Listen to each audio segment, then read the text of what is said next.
The White House has not released the strike footage and says more operations against narco-terror networks are possible. All right, joining us now, our chief legal analyst, Khalif Rhodes. Khalif, the allegations here are pretty serious of a war crime, and it's pretty black and white there. You cannot kill people who are shipwrecked. In fact, in the Geneva Convention, you can't issue that no quarter order either, saying kill all, no survivors. Yep.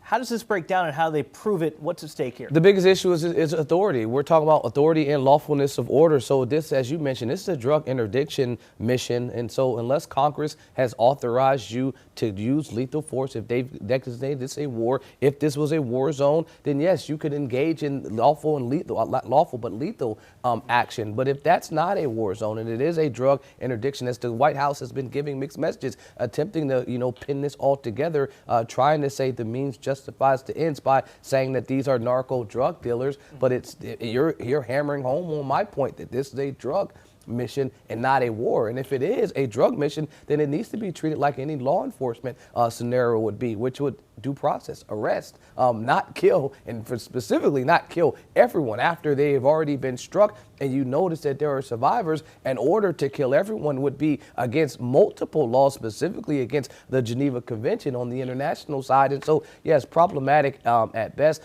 As that last person said in the piece, war crimes, maybe murder for sure, if that is the order that was given by him. And it seems like they're attempting to walk back that no order was given specifically to him. But this person that came out anonymously is saying, yes, the order came directly from Pete Hegseth.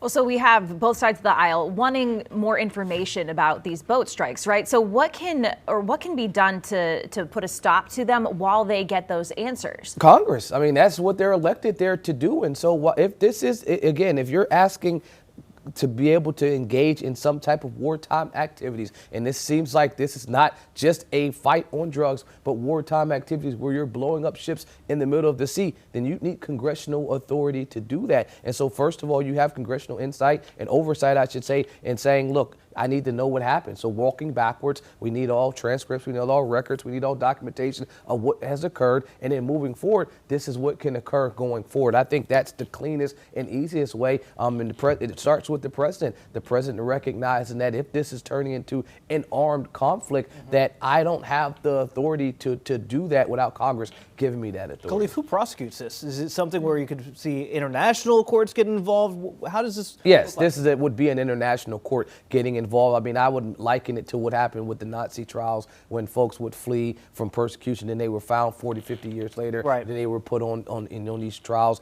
in front of these large tribunals in different countries around the world. Something similar to that would happen. I mean, it's just now you're asking the sitting Secretary of Defense or Secretary of War, I should say now, to go and be taken in front of some other country.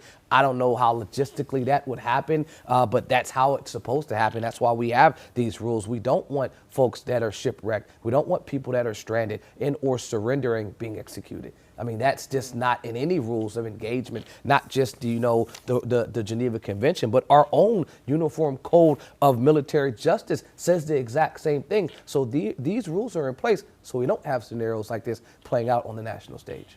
All right. Our chief legal analyst, Khalif Rhodes, breaking that down for us this morning. Thank you so much.